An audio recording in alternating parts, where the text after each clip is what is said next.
Good day, everyone. My name is Francine Rovel A. Vicencio, and here's a case analysis of Memphis Police Department.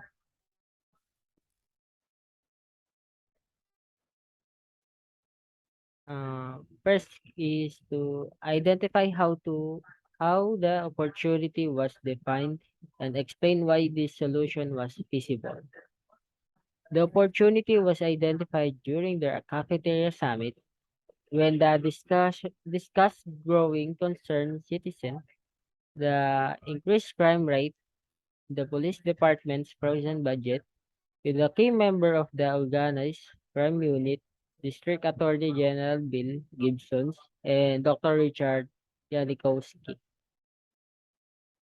This solution was feasible because the Memphis Center for Community Engagement expertise in predictive analytics made the solution effective and give more options on how to solve the problem of the community. Collection of different types of data, like incoming data from the patrol police, where they observe streets to gather information on where they should place an officer to catch a criminal or prevent crimes. Historical data that they can base on because of this they have already information on where most crimes happen and when the most crime happens. Second, explain why data understanding and data preparation are important in this predictive analytics. Data understanding and data preparation are important in this predictive analytics solution. Because of this process, you'll be able to identify data that need to consider one of the most to identify missing data or information for a crime. This also help with predictive analytics solutions because when you have this data and understanding, you can use your resources effectively and avoid wasting resources. It is also to validate the data that have been gathered and you can transform those data that will fit the process or of predicting the crimes.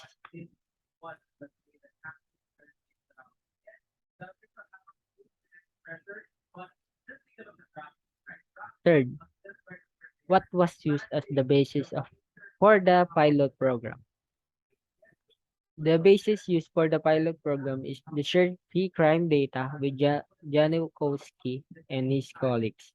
And Janikowski developed analytical framework that would use as the basis for the pilot program. What are the limitations of the predictive analytics solution that was provided? The limitations of the predictive analytics solution that was provided are the limitation of the data and the conclusion coming from the data. This predictive analytics solution will work on the hotspot crime areas because they gather much more data than they need. While in the small cities where the crime rate is low, they don't have enough data to process. It is lack of support.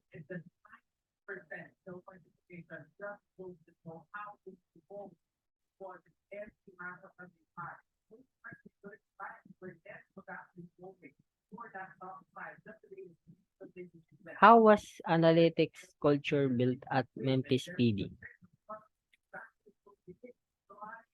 Analytic culture was built at Memphis Police Department by working all together by giving tools to openly and share data openly and learn from the mistakes of others.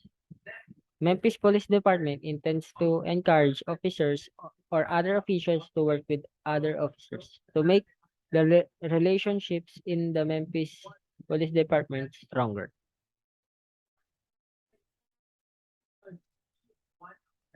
Where were the data used for predictive model pulled from?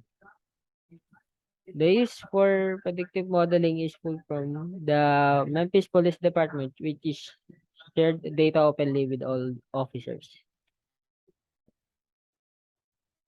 What are the predictors and what is the target? The predictors are the characteristics of the criminal, the area where the crime most happen, what type of criminals, and what the crime happens target, where might the crime happen, or what time might happen, and what kind of data.